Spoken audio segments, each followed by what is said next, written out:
The day before, the Soviet Foreign Minister Andrei Gromyko had told Mr. Kennedy that Russia had no offensive weapons in Cuba.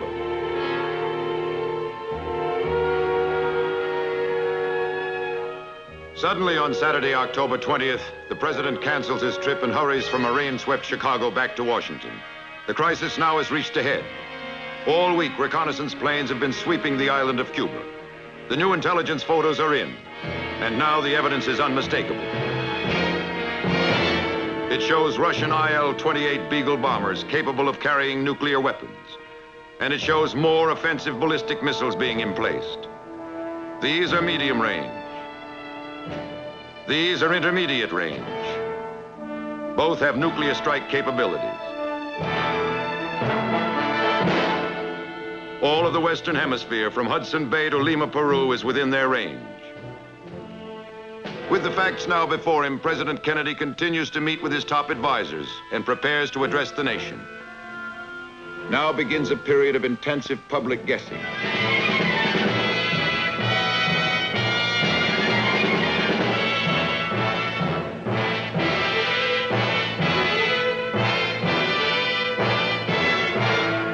The date is October 22nd.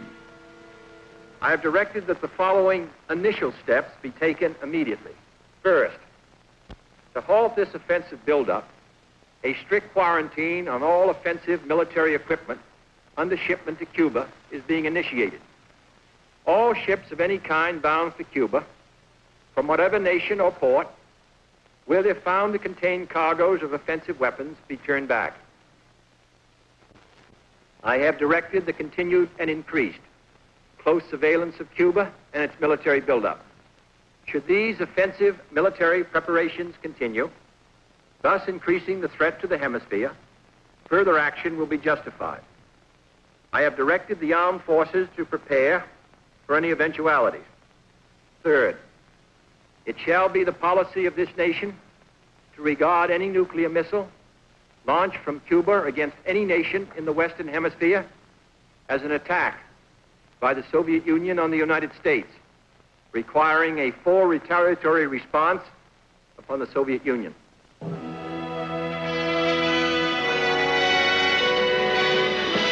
There follows 24 hours of intensive civilian and diplomatic activity, and the nation lines up behind the president. I'd hate like heck to see us go to war, but if it's necessary to prevent a nuclear war, I think the action has to be taken at this time. Well, I think it's high time we stopped Russia from having things her own way. We only have a few more months to go on reserves, and I just hope they don't grab me, that's all. I know that some action should be taken, but he's going to have to tread very lightly, short of war. I think it's gone beyond the stage of whether or not we support the president or we don't support him. It's way past that. Suddenly, the idea of civil defense no longer seems either useless or foolish. Suddenly, millions of Americans are asking one question: how can I make my family safe? Suddenly, it seems very important to have adequate supplies in every home. In some parts of the country, supermarket shelves are stripped bare. Yet if the worst had come, most of these second thoughts would have been too late.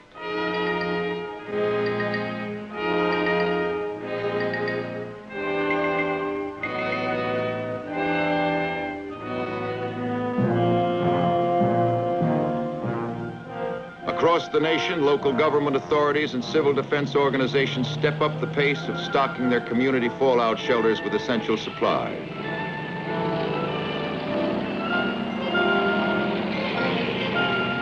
In a world in which no family is beyond the range of nuclear warheads, civil defense cannot be a sometime thing. It is all the time, or it is no defense at all.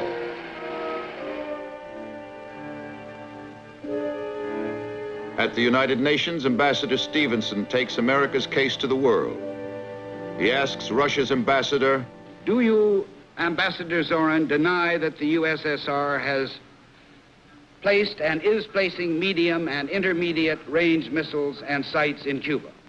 Yes or no?"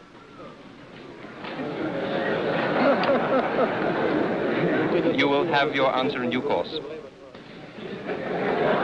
I'm prepared to wait for my answer until hell freezes over, if that's your decision.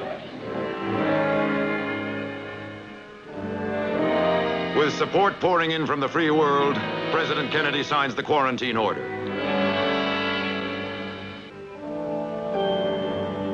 At the Pentagon, Secretary of Defense Robert McNamara prepares to enforce it. I have taken the necessary steps to deploy our forces to be in a position to make effective the quarantine at 2 p.m. tomorrow, Greenwich time. That will be the equivalent of 10 a.m. Eastern Daylight Time. The forces under my command, that is to say under the command of the President, are ordered to interdict, subject to certain instructions contained in the proclamation, the delivery of offensive weapons and associated material to Cuba. Those are the instructions we've been given. Those are the instructions we will carry out.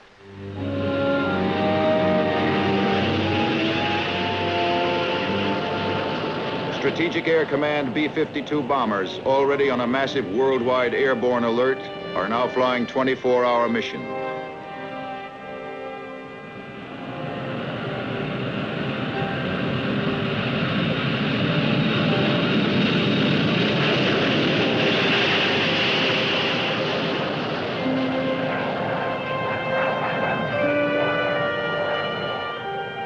The round-the-clock missions are made possible by mid-air refueling.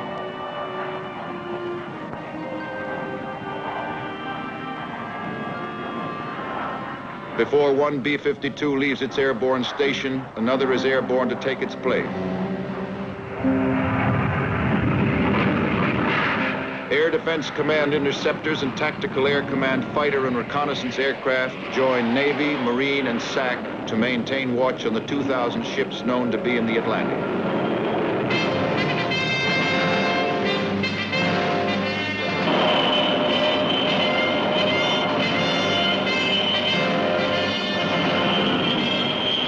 No one is certain how many of them are headed for Cuba with cargoes of prohibited weapons. All that is sure is that within 24 hours, a confrontation between the searching forces of the United States and a Soviet vessel heading for Cuba must take place. The world awaits the outcome.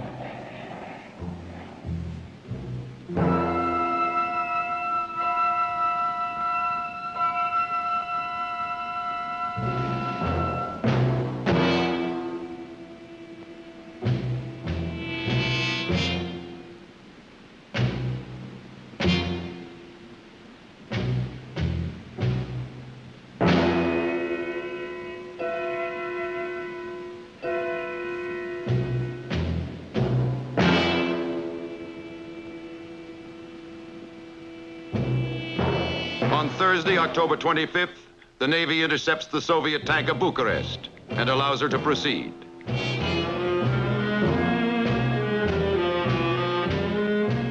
On Friday, another encounter takes place at sea. A Soviet chartered vessel, the Marukla, is stopped, boarded, and inspected, then cleared to proceed to Cuba. Apparently, the Soviet vessels loaded with offensive weapons and prohibited materials are awaiting orders at sea or have turned back. The world breathes a little easier, but the crisis continues. Low-level reconnaissance planes at near treetop level surprise the Cuban anti-aircraft crews, catch them running for their guns, and report that work on the missile sites is still going forward at a feverish pace, around the clock. The Kremlin stalls for time, but the White House makes clear that time is running out. All Strategic Air Command bombers not on airborne alert are prepared to take off, combat ready within 15 minutes of scramble notice. The maximum force of anti-aircraft missiles is on 5 to 15-minute alert.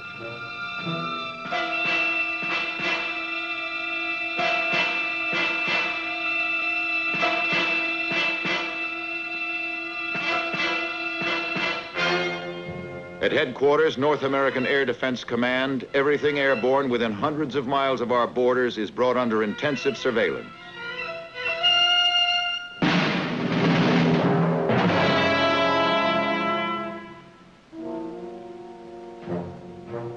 Men and women the world over hang on the news.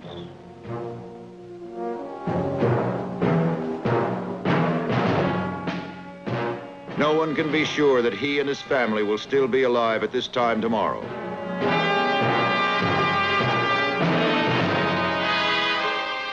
On Sunday morning, a message reaches the White House from Moscow.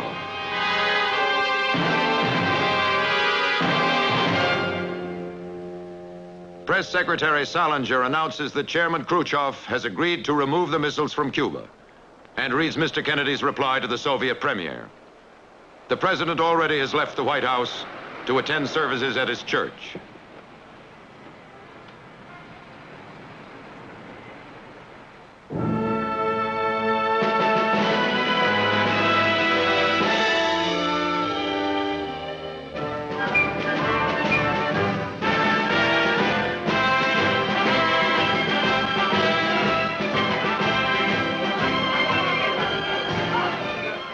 One week in October, perhaps the most frightening week the world has ever known, is over.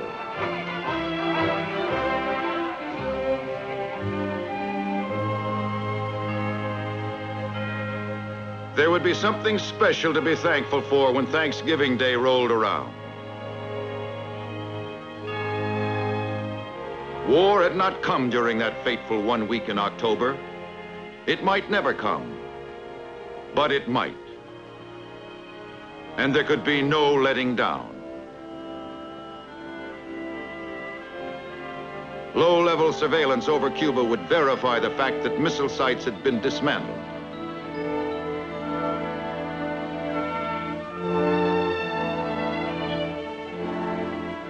Soviet ships would be photographed carrying the missiles out of Cuba. There would be no question about the continued vigilance by America's armed forces. If any question remained, it would concern civilian Americans. Would they, too, remember this fateful week in October?